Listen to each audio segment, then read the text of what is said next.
Chers amis, bonsoir. Ce week-end, j'aimerais partager avec vous ma grande découverte ultra scientifique selon ma technologie que j'explique dans mon livre, la bioméditation par une observation intelligente de processus de vivant. D'accord?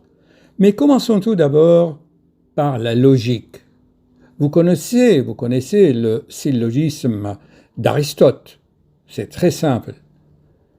A égale plus B, A égale B, B égale C, donc A égale C. S'il vous plaît, celui qui ne veut pas se prendre à la tête par les mathématiques ou à comprendre des raisonnements plus ou moins complexes ou une certaine logique, ou qui ne veut pas faire les liens, ou qui veut dire « Allez, prouvez-le-moi » sans effort personnel, qu'il laisse tomber ce travail noble. Cette vidéo n'est pas faite pour lui. J'ai pas besoin d'auditeurs, j'ai pas besoin de clics ou de claques ou de tout cela. Je partage et je diffuse tout simplement mes découvertes scientifiques. C'est très simple. Que vous vouliez ou non, nous rêvons. Et je l'avais expliqué dans mon livre. Pourquoi nous rêvons? Je fais déjà des vidéos. Je vous avais expliqué que les rêves participent de la physiologie cardiovasculaire, puisque pendant le sommeil, le cœur ralentit, la pression diminue, la respiration diminue, et tous ces paramètres participent, contribuent à un certain détachement des corps physiques et des corps subtils, que j'ai beaucoup expliqué dans un livre de 700 pages qui résume mes 3 autres ouvrages, à savoir Les Perles, le journal et le répertoire, qui est inutile de les acheter. Achetez uniquement cet ouvrage de 700 pages. Quel est le but de cette vidéo? Donc, que vous admettiez ou non, vous rêvez. Il n'y a personne au monde qui a pu expliquer vraiment les mécanismes des rêves. Ça fait 40 ans que je cherche. Les neurologues, les neurophysiologistes, les physiologues, Anish, tout ce que vous voulez, Freud, tous. Ils ont fait des enregistrements, des scanners, des IRM, tout ça. On ne comprend pas. L'être humain ne comprenait pas les rêves. Et en plus, surtout, les rêves prémonitoires. Comment se fait-il que tu rêves tu rêves la veille ce que tu vas voir le lendemain ou 3 jours après? Comment se fait-il tout cela?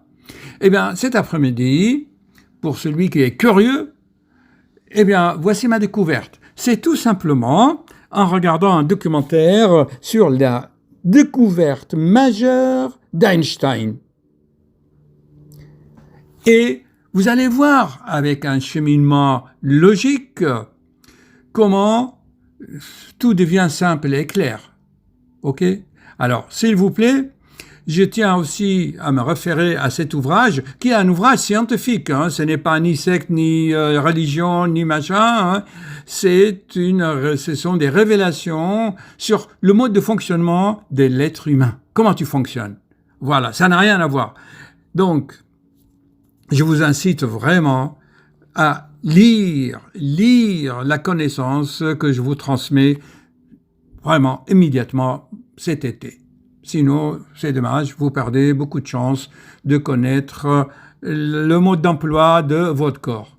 Alors, c'est très simple. Vous allez voir dans le documentaire que je vais vous passer. J'ai pris de risque de l'enregistrer sur Arte, mais en fait, c'était une autre chaîne américaine, c'est traduit et tout. Bon, on va voir, tant pis, si Google bloque la vidéo, c'est pas grave.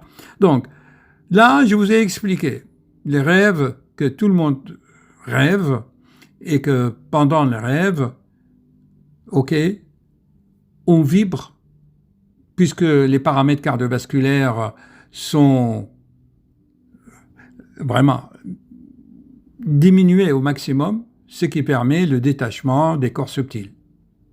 Ça, c'est un premier point.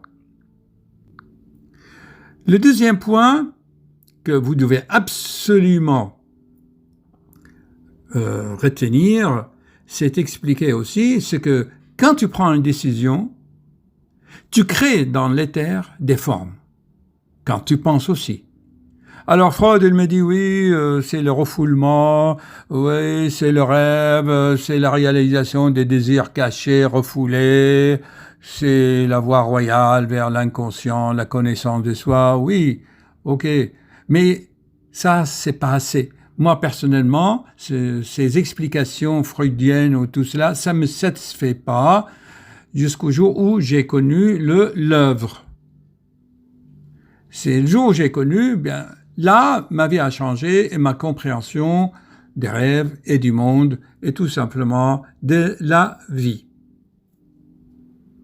Donc, je répète, quand tu penses, tu crées des formes. C'est les formes pensées que j'explique. Et quand tu prends une décision par ta volonté, la volonté, ça vient de plexus solaire, je l'explique très très en détail ici dans mon livre.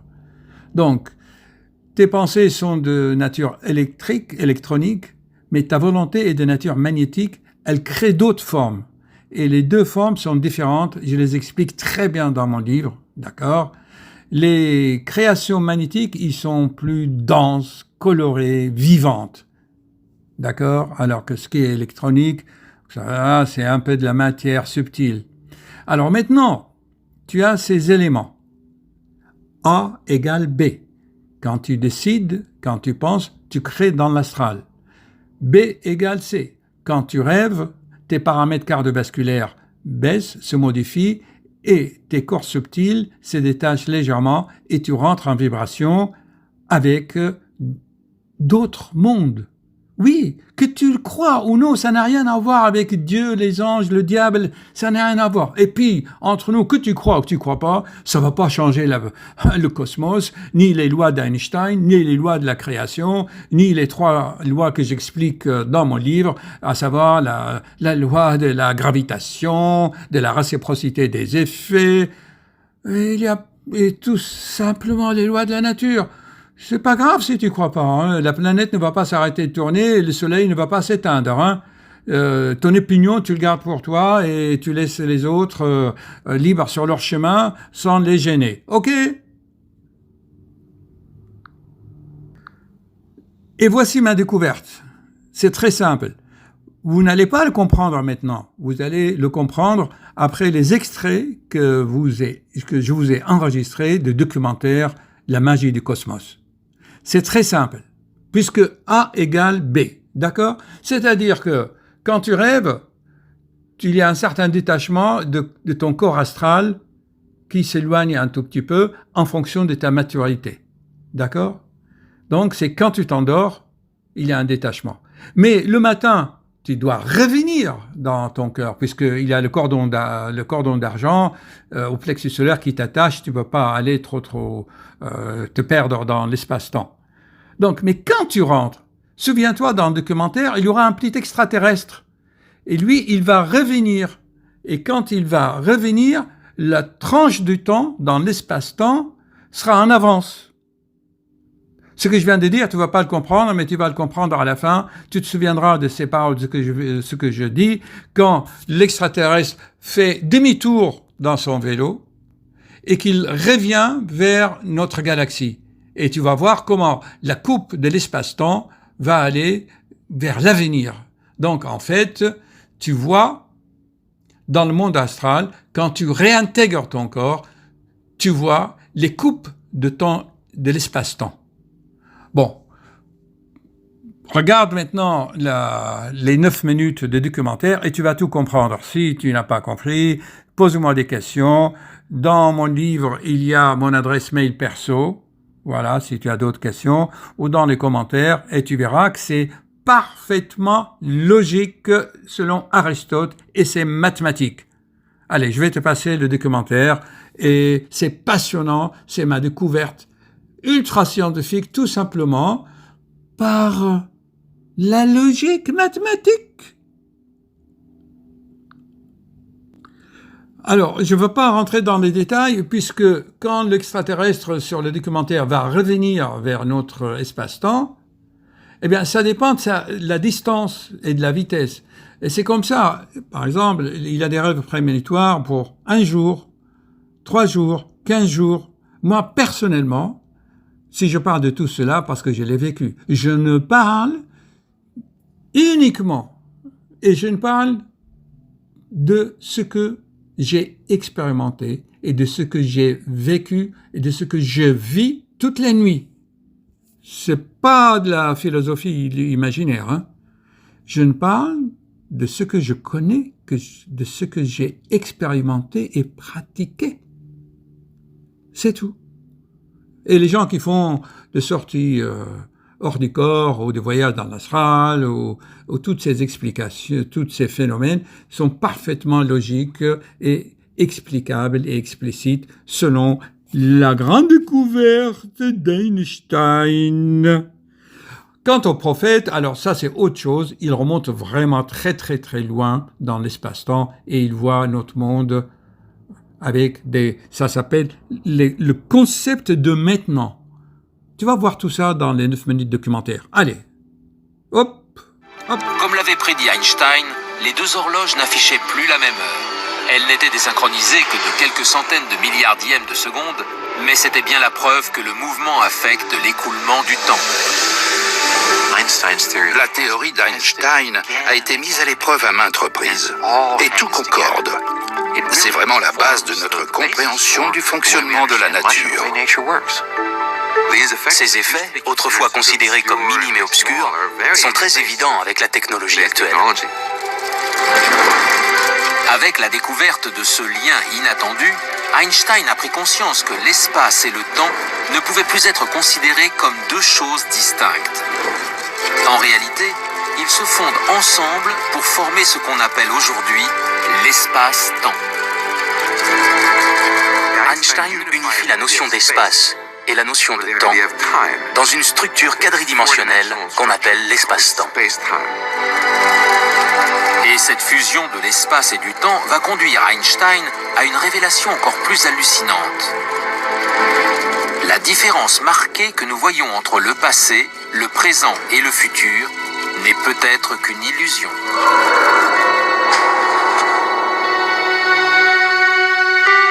Dans la vie de tous les jours, nous percevons le temps comme un flux continu.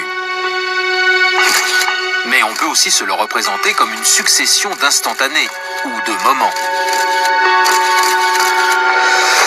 Tout ce qui se produit doit alors être considéré comme le déploiement d'un moment, puis d'un autre, puis d'un autre.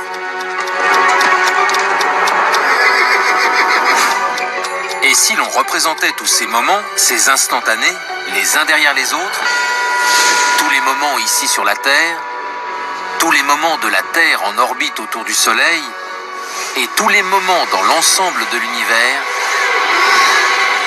on verrait alors tous les événements qui se sont produits ou se produiront un jour. Tous les emplacements dans l'espace et tous les moments dans le temps. Depuis la naissance de notre univers lors du Big Bang, il y a quelques 14 milliards d'années, jusqu'à la formation des étoiles et de la Voie lactée. À la création de la Terre, il y a 4 milliards et demi d'années, jusqu'à l'époque des dinosaures et aux événements qui se produisent aujourd'hui sur Terre, comme moi qui travaille dans mon bureau. Cette conception de l'espace-temps a conduit Einstein à réfuter notre représentation habituelle du passé, du présent et du futur.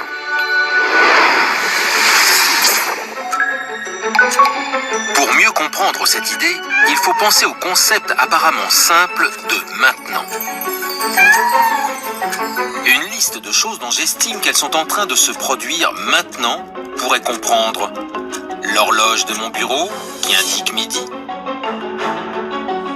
mon chat qui vient de sauter du rebord de la fenêtre, des choses qui se produisent loin d'ici comme un pigeon en train de prendre son envol à Venise, une météorite heurtant à l'instant la Lune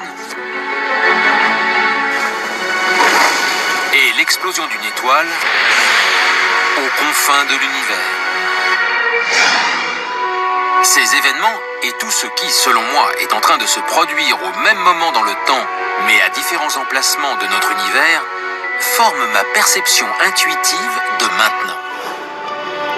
On peut les représenter alignés sur une même tranche d'espace-temps. Appelons ça une tranche de maintenant. Le bon sens voudrait que vous, moi et tous les autres, nous tombions d'accord sur ce qui se passe ou ce qui existe maintenant, moment après moment après moment. C'est-à-dire que nous serions tous d'accord sur ce que contient une tranche donnée de maintenant. Mais Einstein a montré qu'étrangement, quand on prend en compte le mouvement, cette représentation logique du temps vole en éclats.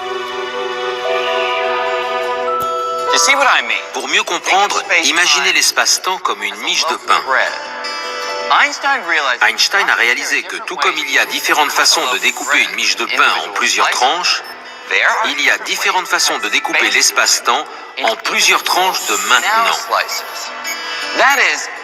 C'est-à-dire que comme le mouvement affecte l'écoulement du temps, quelqu'un qui bouge n'aura pas la même conception de ce qui est en train de se passer maintenant et découpera donc la miche différemment. Ces tranches de maintenant n'auront pas le même angle de coupe. La personne qui bouge déviera le couteau. Elle l'orientera selon un angle différent. Ces tranches de temps ne seront pas parallèles aux miennes. Pour vous faire une idée des conséquences bizarres de ce phénomène, imaginez un extraterrestre, ici, dans une galaxie à 10 milliards d'années-lumière de la Terre, et tout là-bas sur la Terre, le type de la station-service. S'ils sont tous les deux stationnaires, qu'ils ne bougent pas l'un par rapport à l'autre, leurs horloges tournent au même rythme et ils partagent les mêmes tranches de maintenant, découpées perpendiculairement à la miche. Mais regardez ce qui se passe si l'extraterrestre monte sur son vélo et s'éloigne de la Terre. Puisque le mouvement ralentit l'écoulement du temps, leurs horloges ne tournent plus au même rythme. Et si leurs horloges ne sont plus en phase, leurs tranches de maintenant ne le sont plus non plus. Les tranches de l'extraterrestre ne sont plus découpées de la même manière, elles sont désormais tournées vers le passé. Comme l'extraterrestre pédale sans se presser, ces tranches ne dévient que de quelques degrés vers le passé. Mais à une telle distance, cet angle minuscule produit une différence gigantesque dans le temps. Si bien que la tranche de maintenant de l'extraterrestre, ce qu'il pense être en train de se produire en cet instant sur la Terre, exclut désormais notre ami de la station-service, et même 40 ans plus tôt, l'époque où il était bébé. Étonnamment, la tranche de maintenant de l'extraterrestre s'est étalée sur 200 ans d'histoire terrestre et contient désormais des événements qui font à nos yeux partie d'un lointain passé, comme Beethoven terminant la 5e symphonie. Même à une vitesse relativement lente, on peut avoir des désaccords considérables sur la notion de maintenant, ce qui se passe en même temps, si l'on est assez distant dans l'espace. Et comme si ça ne suffisait pas, la direction dans laquelle vous vous déplacez a aussi son importance. Regardez ce qui se produit lorsque l'extraterrestre fait demi-tour et pédale vers la Terre. La nouvelle tranche de maintenant de l'extraterrestre dévie vers le futur. Elle englobe donc des événements qui ne se produiront sur la Terre que d'ici 200 ans. Par exemple, la téléportation de l'arrière-arrière-petite-fille de notre ami de Paris à New York. Quand on sait que votre maintenant peut être ce que je considère comme le passé ou encore ce que je considère comme le futur et que votre maintenant est aussi valable que le mien, on comprend que le passé est forcément réel et le futur aussi. Il pourrait être votre maintenant, ce qui implique que le passé, le présent et le futur sont tous aussi réels. Ils existent tous. Si vous croyez les lois de la physique, le futur et le passé sont tout aussi réels que le moment présent. Le passé n'a pas disparu et le futur n'est pas non existant. Le passé, le présent et le futur existent tous exactement de la même manière. Tout comme on envisage l'ensemble de l'espace comme existant quelque part, on doit envisager que l'ensemble du temps existe quelque part aussi. Tout ce qui est déjà arrivé ou qui arrivera un jour. Tout existe. Depuis le moment où Léonard de Vinci a mis la touche finale à sa Joconde, jusqu'à la signature de la Déclaration d'indépendance américaine, votre premier jour d'école, et des événements qui, de notre point de vue, n'ont pas encore eu lieu, comme le premier homme sur Mars. Avec cette proposition audacieuse, Einstein fait voler en éclats l'un des fondements de notre conception du temps. Pour le citer, la distinction entre le passé, le présent et le futur n'est qu'une illusion quoique persistante. Un jour, vous aurez l'illumination.